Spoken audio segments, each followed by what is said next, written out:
Welcome to the Rational Egoist. I'm your host, Michael Liebowitz. As the title of my show would imply, I do a lot of interviews and have a lot of conversations concerning Ayn Rand's philosophy of objectivism. Today's guest applies the philosophy of objectivism to psychology. She has a master's degree in electrical engineering from MIT, a master's in psychology from Carnegie Mellon, and is the president of Thinking in Directions, where she teaches managers and other professionals how to use targeted thinking to solve problems faster and make better decisions. Jean Moroney, welcome to the show. Thank you, Michael. I appreciate your having me on. Well, in order, let me just, I guess, dive right in. Sure. In order to succeed in this world, people must have information. And not only that, but have to know what to do with that information. What is the bare minimum, in your viewpoint, that somebody has to do to get the right information and process it properly? Well, this is really the role of thinking. So thinking is a purposeful process of taking in, as you said, new information, what you observe, what you read, that kind of thing, and connecting it with what you already know, your stored information that you've already conceptualized, you've already organized to some degree, your stored values, which also to some degree, sometimes they're implicit, but mostly they're explicit. And thinking is the process where you put those together and figure out, is this thing that just came in true? Does it fit with what I already have? Or if everything fits, then you usually conclude it's true. If it doesn't fit, then you need to figure out, is this a problem with the stuff coming in or the stuff that I've stored? And thinking is an individual process. You are the only person who can do this. You have reached a unique set of conclusions. It's got some similarities to other people who had the same education as you and the same upbringing as you, but the actual details are yours, and the mistakes, if any, are yours. And you're the only person who can actually reconcile all that. So think. That's the one thing you need to do to be able to deal with this information. Years ago, I read a book on logic. It must have been 2002, actually. It was called How to Think Straight by a philosopher named Anthony Flew. I believe he's dead now. But it was just a primer on logic. And once I saw the eloquence of a logical thought process, and this book wasn't perfect, there were errors in there, and that were later cleared up from Ayn Rand. But just to me, the beauty of a logical thought process and how it enhanced my life is absolutely astounding. Have you seen in your work where people's lives have just been transformed by simply learning how to think logically? Yes, and let me say specifically, I work on the psychological side on that. I think that adults who are essentially functional have a lot of implicit knowledge about logic. And what I do, the number one thing I do that makes a big difference for everyone who takes advantage of it, is I teach them to think on paper, which means that you set the goal, you write down the goal at the top of the page, and then whatever thinking you do in your head, you write out or type out longhand in sentences so that you go step by step. And what this does is this lets you actually judge, is it logical as you go? So my husband, Harry Binswanger, obviously wrote a book on epistemology and talks a lot about logic. And one of the things he says is, I attribute this to him. He claims that this is not exactly his point. But the basic logical error is context dropping, right? And that you didn't bring in things you knew that were relevant. And when you switch from thinking in your head to thinking on paper, you actually get more leverage to bring in relevant information, and you're more likely to find those contradictions, and you're more likely to be logical. Being logical takes checking, and that can overload your mental crow space. So thinking on paper makes a huge difference in whether people are logical based on whatever knowledge they have, and they start making better decisions and solving problems faster and all of these other things. I find it interesting that you mentioned the putting things down on paper, because I've had to go through a lot of changing of my thinking and my behavior. And one of the things that helped me tremendously was just what you said. Because in addition to being a former criminal, I also have a slight case of OCD.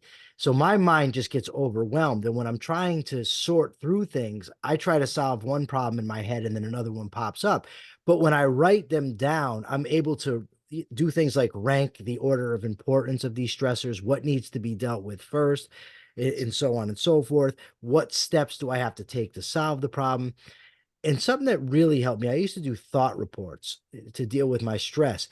And I would use the standard cognitive behavioral thinking thought distortions.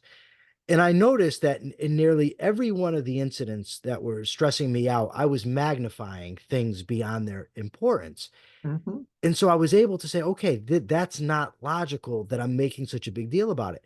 And interestingly, maybe 2 years later, I was going through my old journals and I came across all these things that I had been stressed out about, and none of them amounted to anything.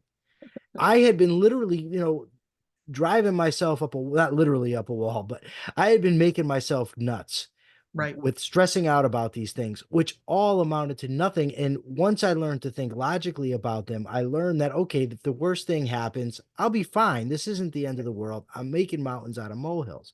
Right. Now, in order to That's do really all, important, Michael. I want to actually commend you for that. okay, And I thank you. want to say one other thing too, which is by having done this review of your previous work, you actually you have objective evidence of the improvement in your mind.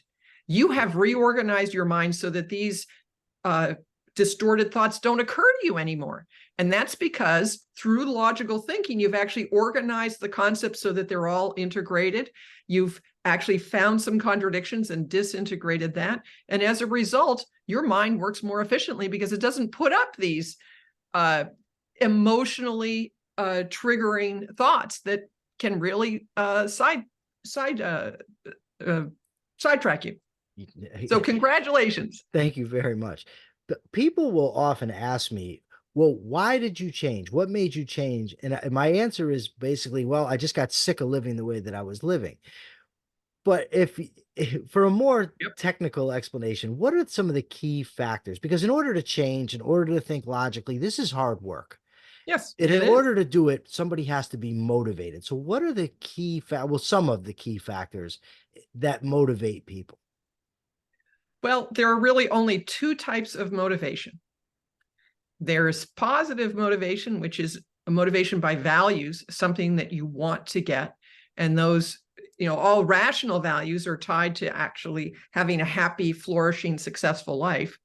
And then there are motivation by threats, which is something that in fact will harm you or your values. And again, all the rational ones actually objectively harm you or your values. And so you actually reached a really moral decision, is what I would say, that the way your life was going was wrong and you needed to not do that anymore. So this is motivation by threats, but you did it to say, I need to make a big shift. And the thing that really made the difference, I would bet, is your conviction that this has to change. I do think that when you have a lot of effort to put in, it is your conviction that this is my life, your life depended on this. And when you decide your life matters in this respect, and you are completely convinced on that, you can exert effort, amazing effort, to then identify and solve and move forward on problems. I'm not sure this directly answered your question, so I'm curious how that landed. Well, it did. I was looking for more, but it actually brought me to an interesting point. When I decided to change, I was 27 years old. It was 2004. So I was 7 years into a 33-year prison sentence. I was doing drugs in prison, smoking weed, sniffing heroin, gambling, but I was still reading. I had been reading Ayn Rand, other writers and psychologists. And one day it just occurred to me, you know what? If I want anything better out of life, this has to stop. I've got to put forth the effort to change. So it was kind of both types of motivators that you're talking about. There was the threat and the fear of what would come of me if I continued down the path, with a glaring reminder every day, the fact that I was in prison. But there was always the hope for something better, that I wanted something better for myself, for my future. And I just knew that the behaviors that I was engaging in weren't going to do it. So is that sort of a common thing where both types of motivators sort of work in tandem?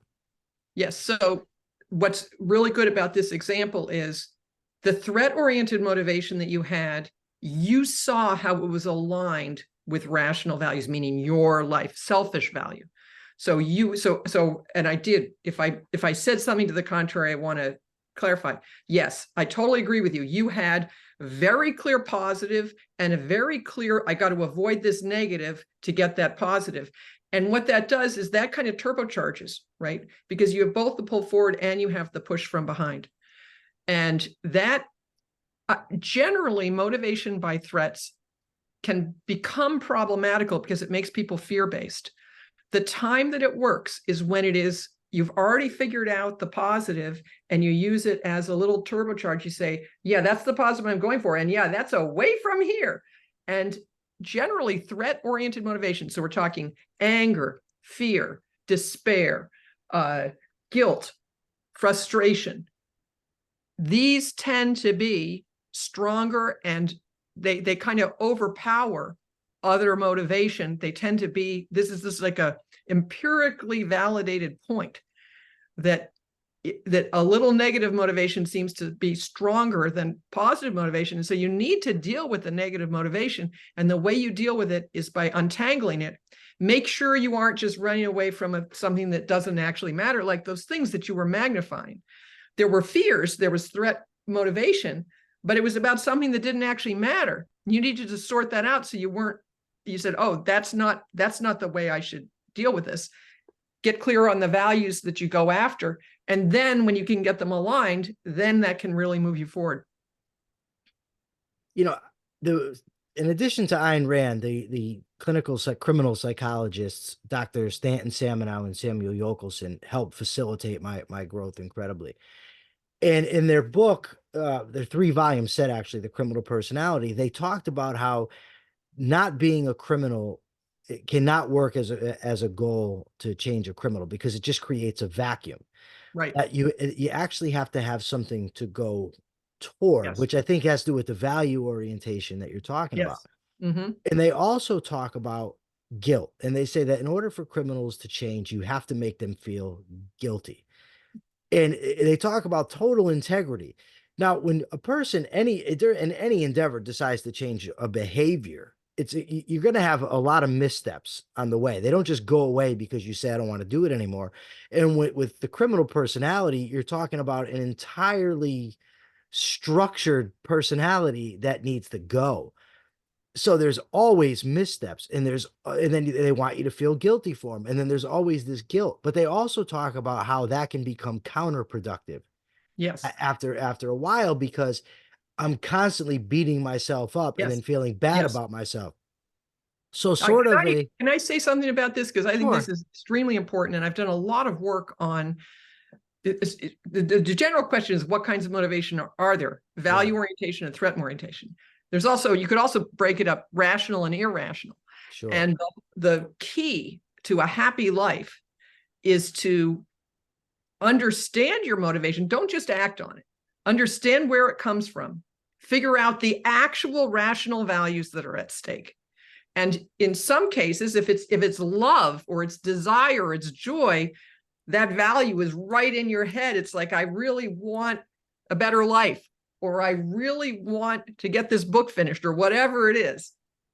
When it's value-oriented emotions, it tends to be really obvious what the value is. When it's threat-oriented emotions, not so much. Like when you have guilt, you're focused on the thing that you did. You're not focused on the thing that was important to you that you damaged.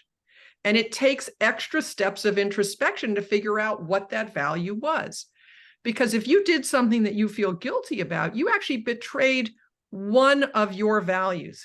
And the thing that heals this is figuring out what those values were and figuring out how to honor them now in the present. And that's how you, in effect, forgive yourself and put things from the past to bed is by understanding your selfish values. In some respect, the thing that you thought was selfish, of selfish value that you were pursuing when you made the mistake.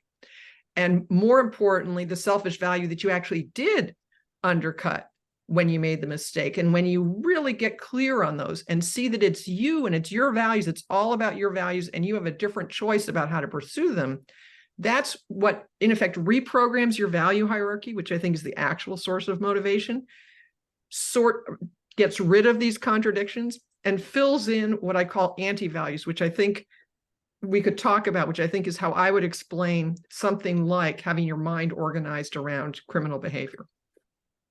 I definitely want you to get into that, but I want to ask you about this first. Sure. I think it would be called the heuristic that I've had in my all through my change process that has worked well. Because on one hand, I don't want to beat myself up too much, but on the other hand, I don't want to become complacent. Right. So whenever I find myself becoming complacent, I remind myself how far I still have to go. But then if I start to feel badly about myself, I remember how far I've came. Uh-huh. And that kind of helps me strike a balance that keeps me motivated to keep going, but doesn't leave me crippled with guilt to prevent me from keep going. Yes. Does that make sense? Does that align with your knowledge of human motivation and human personality? So first of all, I completely concur that if you feel guilt, you need to process it in some way, because it can be completely demoralizing and demotivating, and you need to understand it. Your heuristic sounds like a good thing that you can do. I would recommend whenever you feel guilt, you can, and I agree also with complacency, right? That the way that I recommend you deal with all this stuff is set an ambitious goal and then work through anything that gets in the way of going after that ambitious goal. Because the truth is, you could go in and you could go around and find a lot of things that you feel guilty about. I mean, I can do it, so I bet you can do it. And you don't need to process all of that stuff. You need to process the stuff that gets in the way of pursuing rational values now.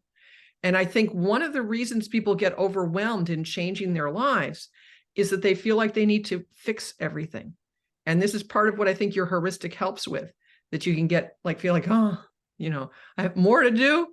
Oh, or, oh, can I stop now? This is pretty good. And it's like, well, maybe not, and what prioritizes all of that is a rational goal that is ambitious for you, that you care about and that you're going after.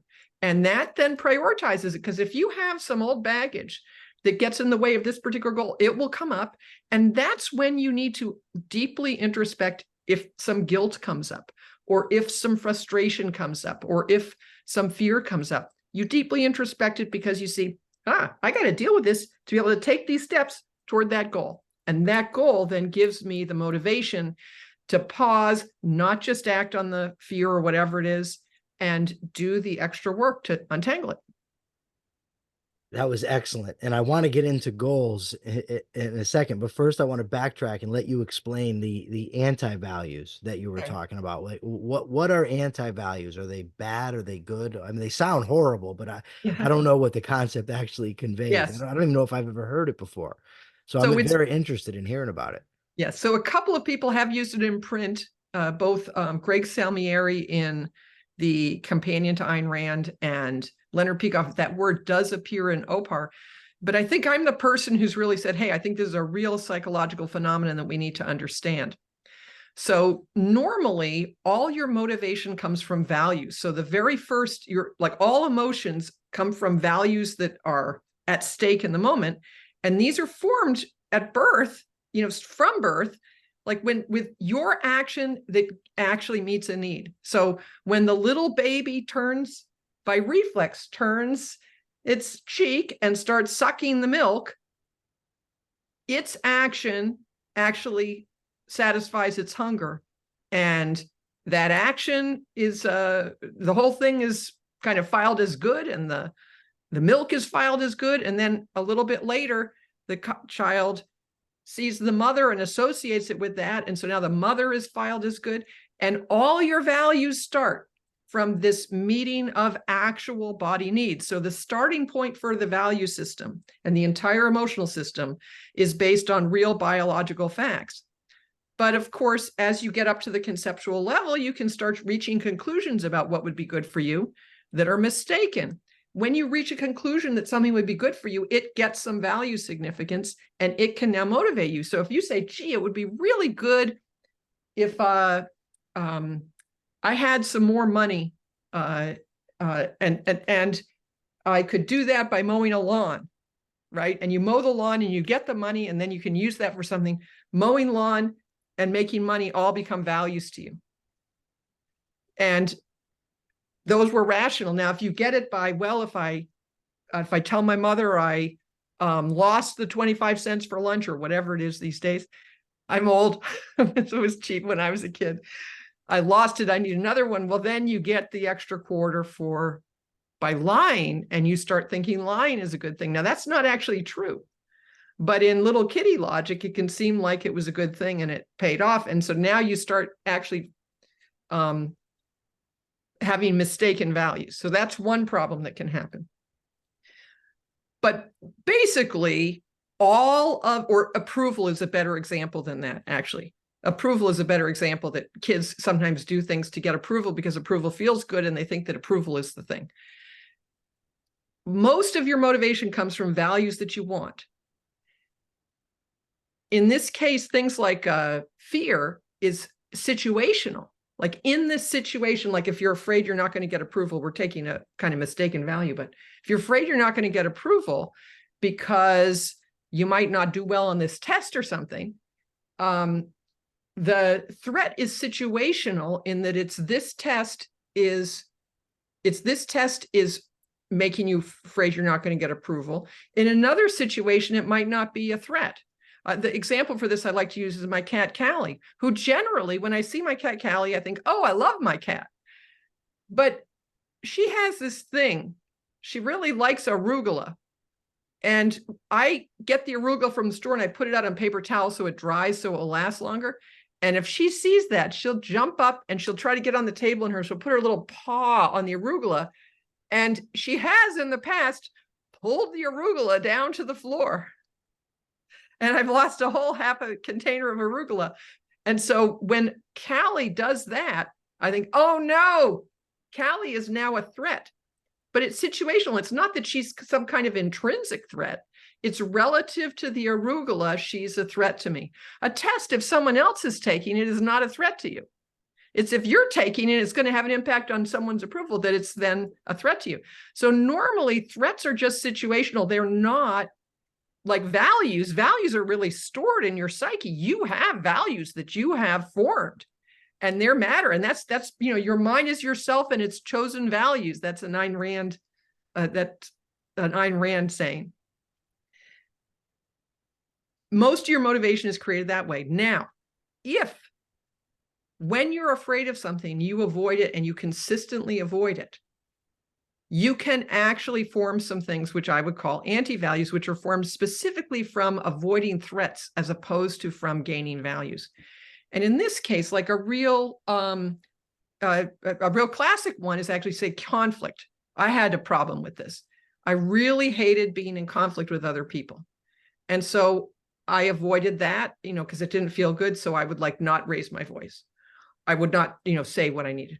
Or I would, and then it got bigger, like I avoided situations where I might be in conflict, or it became a bigger and bigger thing. When you systematically avoid something, you wind up creating kind of a gap. You don't know anything about it, so you're ignorant. You don't develop any values in that area. So I never developed values about how do you resolve conflicts with other people. That's a learnable skill. That's a skill. So you never develop the skills. And I also didn't develop the value of, like, for example, hearing people's objections. And I didn't have as much of value as I should have had for hearing other people's ideas, because I hated being in conflict. So I avoided all those situations. So there's like this gap in my knowledge, my values, and my skills. And that's what an anti-value is. And the problem with that is the way it's going to feel like is, oh no, I have to avoid that at all costs. Because if you ever do get into conflict, you're incompetent, you're ignorant, and there's nothing in it for you. And so what do you feel? You feel self-doubt. It feels terrible. And so you run away from that. And what happens is the area that you're avoiding gets bigger and bigger and bigger. And that distorts your entire value hierarchy. And that, I think, is the real root cause of defensive behavior, is that kind of a structure in your value hierarchy. And so I'm curious, I mean, does this fit with some of the things you recognized about your life and what you needed to change?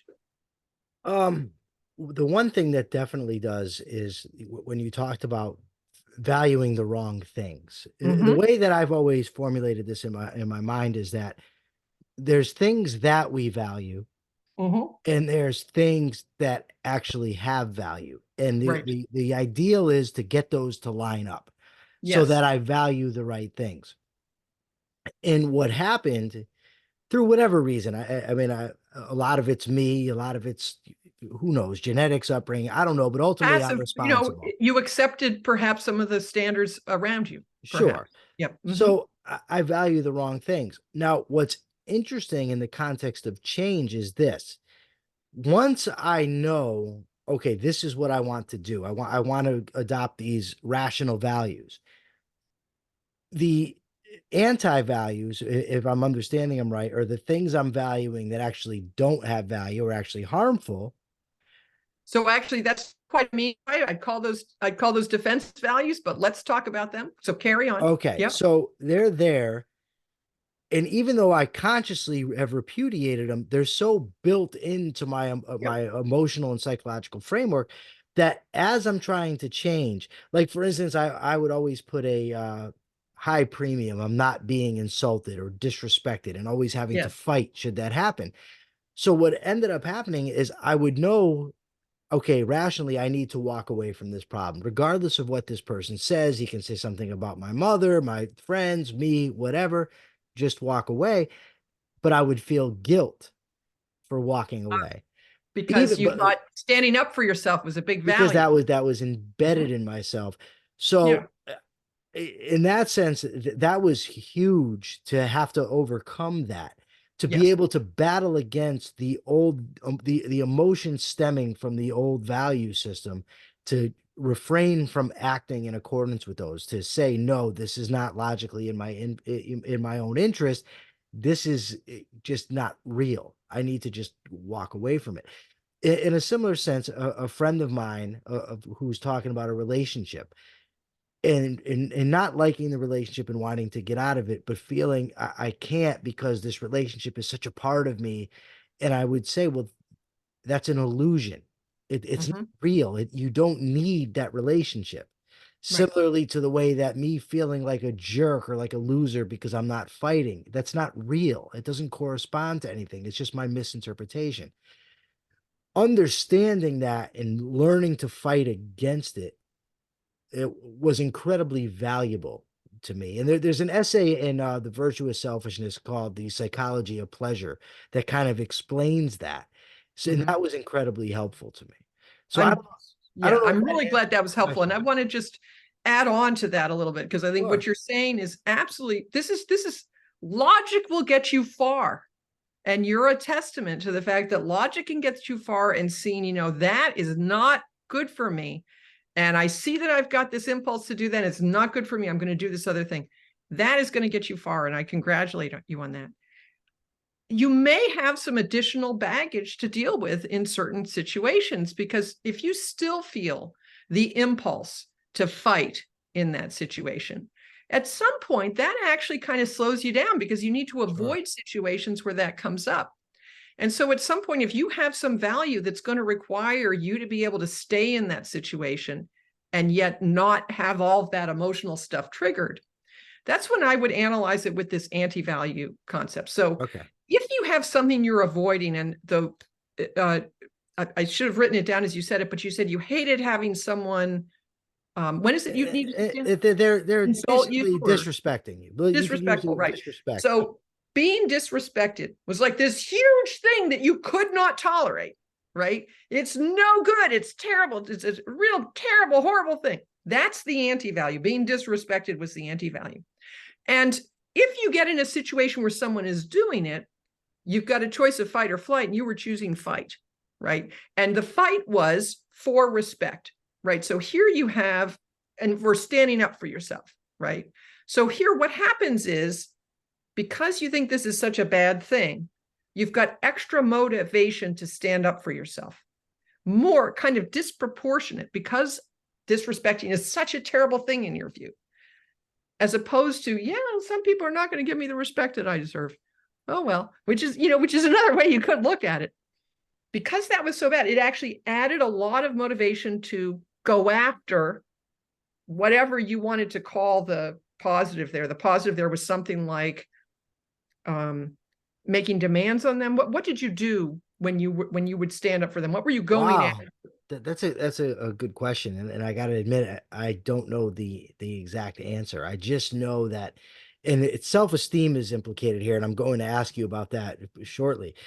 So you have this combination sort of I integrated a lot of values about violence as a kid. So that being acting, tough is good? Being tough yes, and strong is good. Okay. sure. So your value of being tough and strong and being able to, uh, uh, subjugate, I don't know what the right word is, people, but that was a value to you, that was the mistake.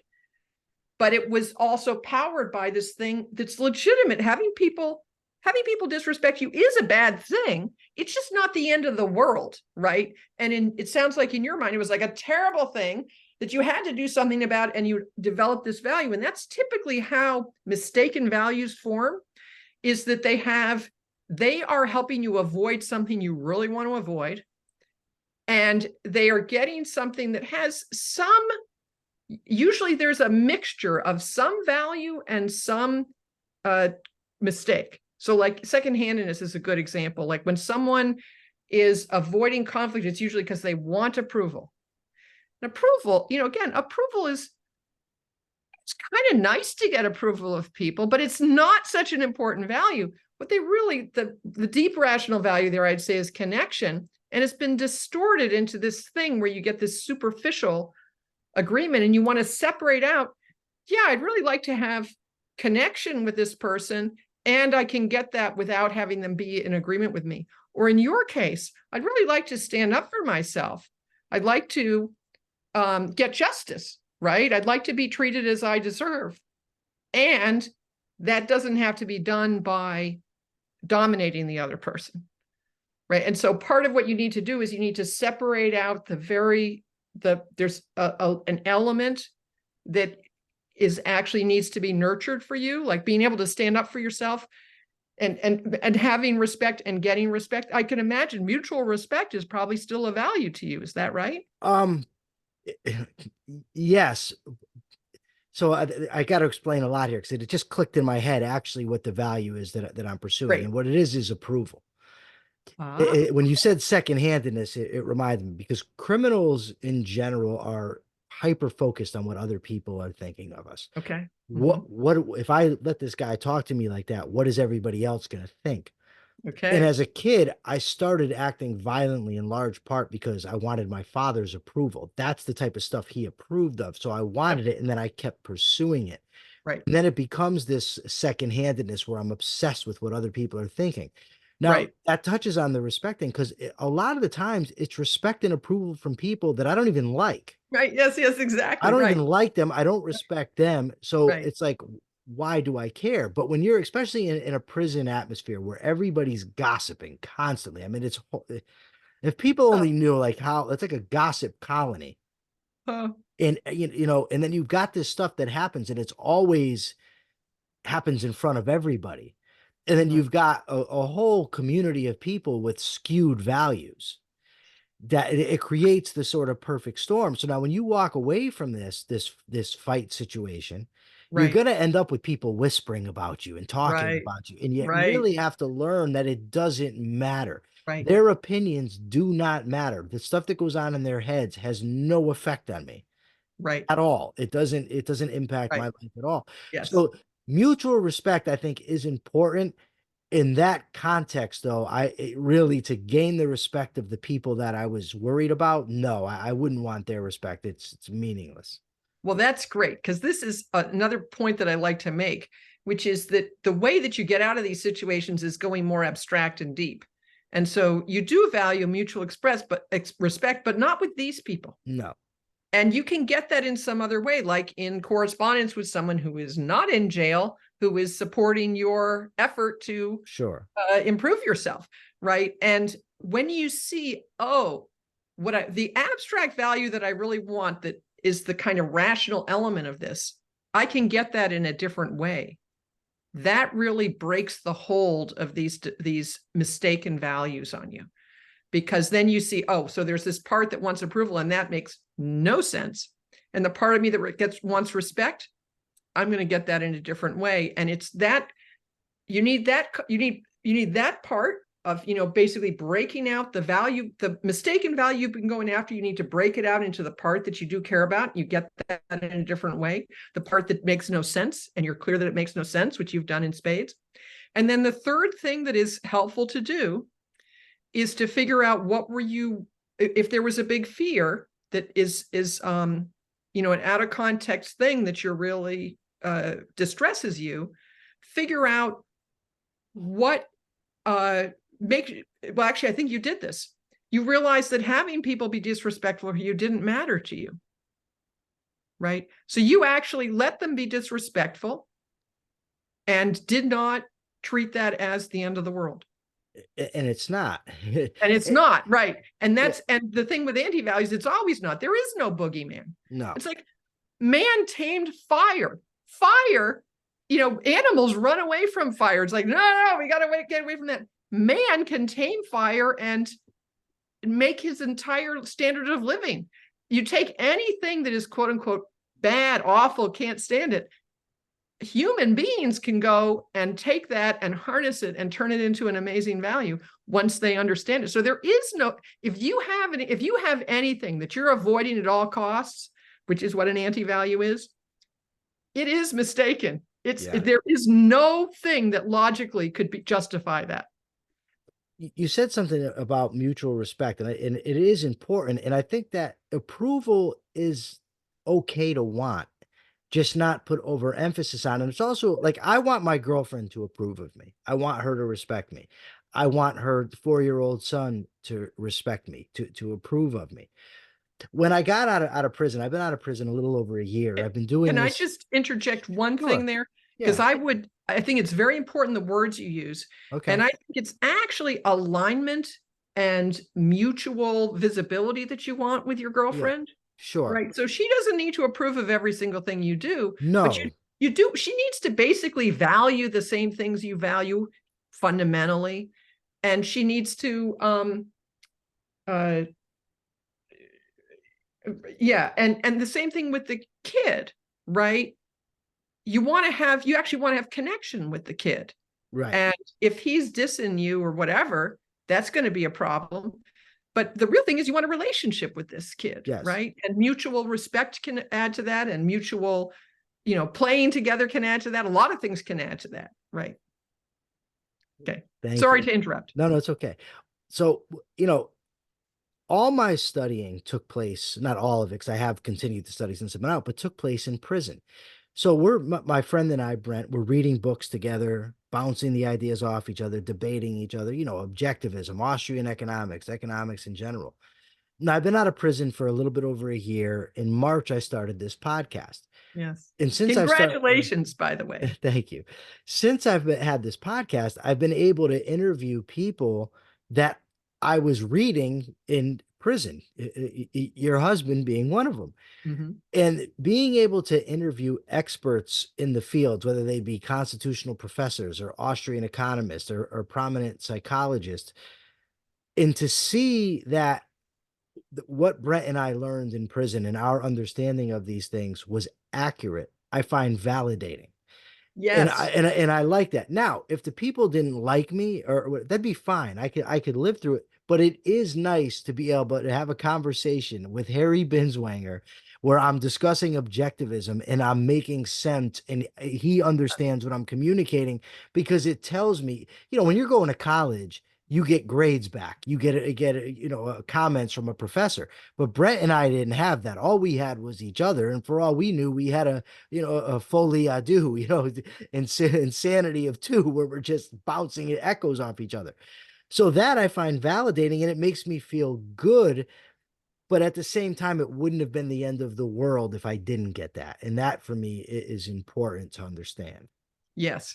Visibility, which is, I think, part of what you're getting here, is Yes. that we share the same values. I mean, you're a self-improver in spades, which I completely respond to. It's rather exciting. And that is a huge value. And when you find people who really do share your values and share your approach to life, that is the best. You found some allies and people whose existence in the world gives you pleasure, in effect. So I completely understand that. And, there's that wonderful line in Opar Leonard Peikoff has, that basically meeting people, it's going around meeting people wearing a bulletproof vest, because you don't know which ones are going to be the ones that are going to be the allies and which ones are going to be kind of problem. And you don't want to actually have a relationship with. Moral judgment, I think, is what it's like prospecting Yes. with a bulletproof vest. Right. It was moral judgment. Right. The Yeah. need to. Yeah. Right. Exactly. You mentioned goal setting before. Mm-hmm. In order to set goals to begin with, a person has to be motivated to do so. But once a goal is set, it then serves as a motivator as well. It's like maybe a reciprocal causation kind of Chicken thing. and the egg. What's that about? Right. Yes. Yeah. Can you explain the process and why it's important to have goals? You already touched on it with having the end goal, but just to get into that a little bit. So I think that you need to go to the slightly more fundamental concept, which is values. And in exactly the way you said, they're the values that you've actually formed in your psychology. So we're talking here about the structure of your values in your mind, as opposed to some theoretical list of what's good for you, right? We're talking about things that you actually care about. Like, name one hobby that you have. Do you have a hobby? Or reading is a hobby. Podcasting is a hobby and a career. So it's both. But like maybe music, is there a particular kind of music that you like? I like a variety of music. I only listen to it when I'm exercising. I like heavy metal. I like slow listening. Let's stipulate heavy metal for you and Burt Bacharach for me, right? This is music that, gets your blood pumping or whatever it is. And that's individual between us. They're both, music is a rational value in principle, but the particular music that people respond to depends on all kinds of idiosyncratic factors.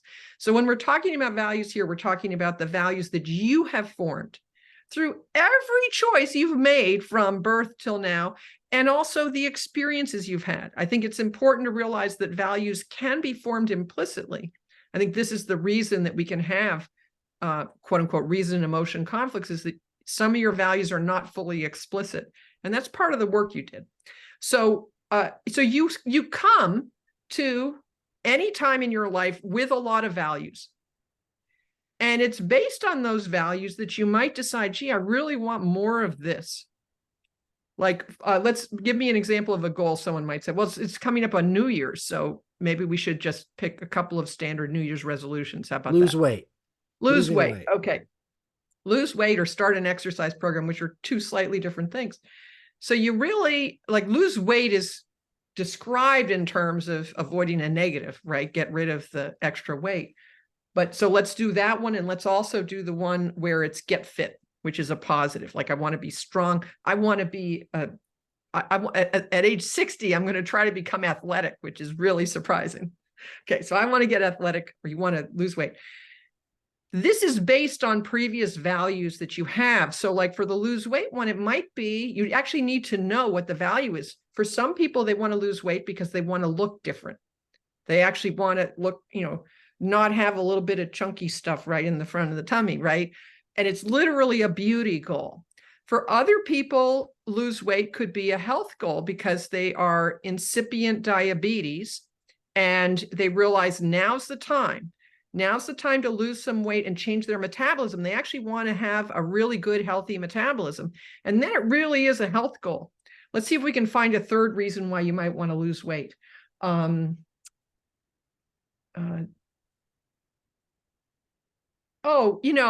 think some people who are quite large, I mean, really, really obese, may want to lose weight because they can't even get around without pain, right? If you weigh enough, walking is hard, getting up from the seat is hard. And so they may actually just really want to have just ease in their daily life.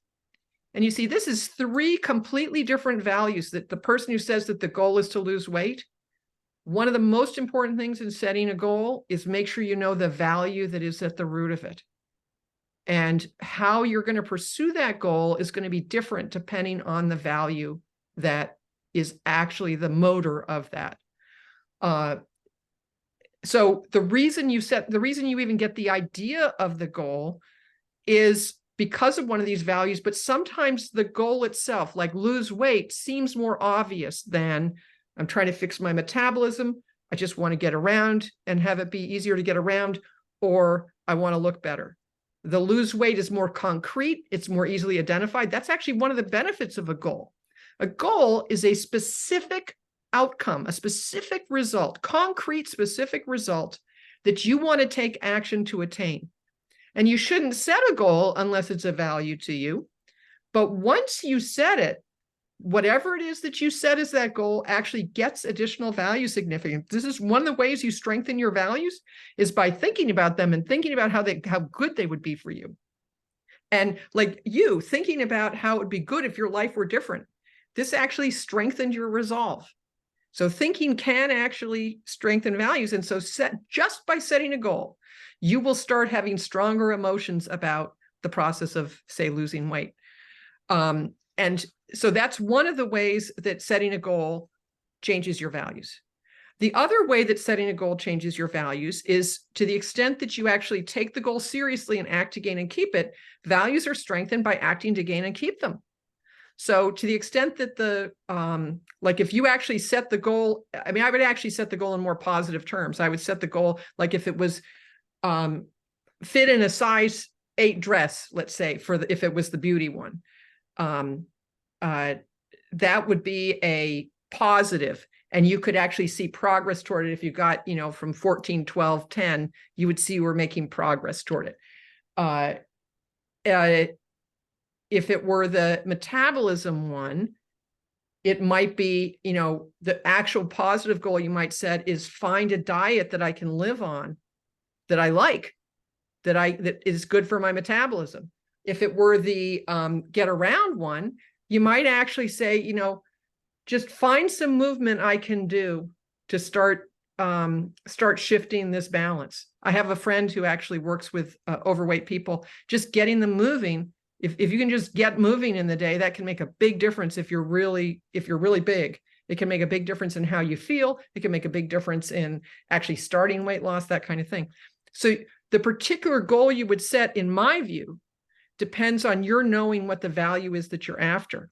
And when you do that very clearly, when the goal and the value have been aligned and made explicit, so it's a value-oriented goal, every step you take toward it actually increases the value of that, its strength, the strength of that value, and therefore it has more emotional pull. The problem that people sometimes get into with setting goals like lose weight is they leave it just in a negative form. And then it doesn't have as much pull, right? It doesn't have as much pull because the positive is not so clear. And if they're doing it because having this weight is bad, thinking about losing weight actually brings up, oh, it's bad, I have this weight, which is a negative type of motivation. And then if they don't do the thing they were supposed to do, they get more negative motivation, and it becomes a thing where they don't want to think about it because they feel so bad when they think about their weight, as opposed to how good they feel when they think about this dress that they want to wear, or this having a diet that actually they like, or one of these other things. Does that make sense? It sure does. I have a whole class on rational goal setting in the thinking lab, because I think this is such an important issue. It is. When you set a goal, you have the potential to really change your life. And if you don't know how to set it in such a way that you can keep working toward it, it can backfire, because you can feel terrible about yourself. I mean, you get instant guilt if you set a goal and then don't work on it. Instant guilt. Well, that's definitely not going to be helpful to achieving the goals. Yeah. Okay. Last question, because we're getting short on time. What Okay. role does self-esteem play in motivation? Okay. Well, I have a somewhat different take on self-esteem than the way it's usually thought about. Okay. I actually think it's helpful to think about self-esteem as almost as an action. Self-esteem is esteeming yourself. And I think, I don't want to make this sound controversial. I'm just going to give you my take on it. But I think people, when they're too often, they label themselves as, oh, I'm doing this because I lack self-esteem. Oh, I'm being pulled to secondhandedness. Obviously, I lack self-esteem. Oh, no. People judge themselves terribly as to whether they have self-esteem or not. And I think a better way to think about it is, okay, we're talking,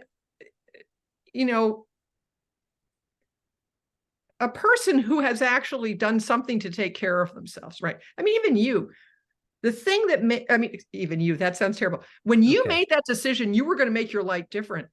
That was based on your taking your life seriously. You had self-esteem. Now, it may not have been operative in certain situations, but you had it to draw on.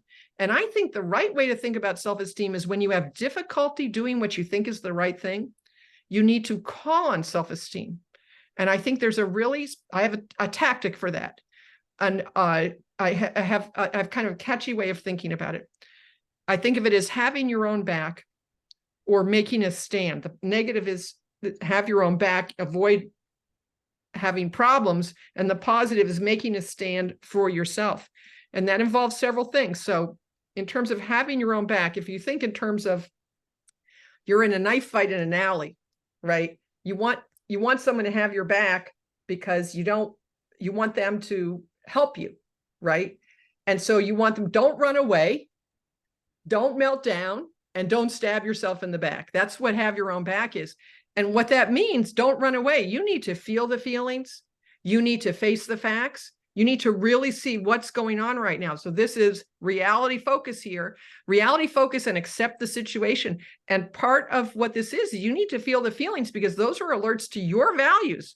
Emotions come from your values. If you don't know where those emotions are coming from, you cannot untangle it. So part of not running away is, okay, yeah, I'm in trouble here. I need to really see what's going on. I need to give contrary motivation a fair hearing. I need to really see what's going on. Okay, that's don't run away. Don't melt down is, oh no, I'm in trouble. I'm not doing what I'm supposed to do. You can really get yourself into an emotional hysteria, at which point your mind is not functional, right? So you need to keep your mind functional, which means you need to deal with the overload. You need to calm yourself down. And the way I think of this is you're fighting for your values. It's your values that are at stake. The reason you're going to calm down and figure out what to do here is because you matter, your values matter. You're going to figure out what they are. You're going to fight for them. And then the third thing, don't stab yourself in the back. Exactly what you said from your story, where you knew that fighting the guy when the person was disrespectful, that was not good for you. You had figured that out. You had it completely analyzed. And so you knew you weren't going to, because that would be stabbing you in the back. Okay, I am not going to do that. I have knowledge about what's not good for me. I am going to use the knowledge about what's not good for me. And the positive version of that is, you know what's good for you, get after it. That's a line from David Goggins, who I think is super interesting on these kinds of issues. Yeah. And this sounds really simple, but literally I do when I find myself in a little tizzy at my desk, like, I take a 3-minute walk. I walk out my front door. I timed it. I actually know the route that takes 3 minutes. And I say, I have to have my own back. And I go through this process and I just think, well, what does that mean? What are the feelings I need to feel? What's going on here? What are the facts? Okay, don't melt down. What's the value here? I need to fight for it. What is it? I need to start from where I am. That's part of how I think about it. That's also, and then, okay, I'm really tempted to do this. Yeah, that would be really stabbing myself in the back. Okay, what do I need to do?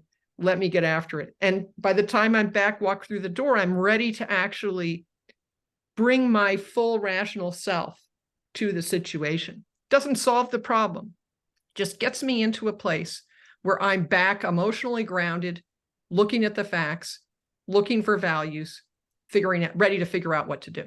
And that's what I think is the role of self-esteem and motivation. Awesome. Thank you so much. This has been an awesome interview. Where can people find you? Yes, it's been a fantastic. I really enjoy getting to know you, Michael. Thank you. My website is thinkingdirections.com. So that's thinking like using your brain, directions like north, south, east, west, more than one. So thinkingdirections.com. And you'll see right on the homepage there, I actually have an upcoming freebie that's happening in a couple of weeks, and a newsletter you can sign up for, all kinds of things.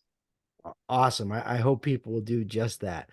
For now, this is the Rational Egoist signing out. I'm Michael Liebowitz. Remember, give me your comments. I want to know what you think. Till next time.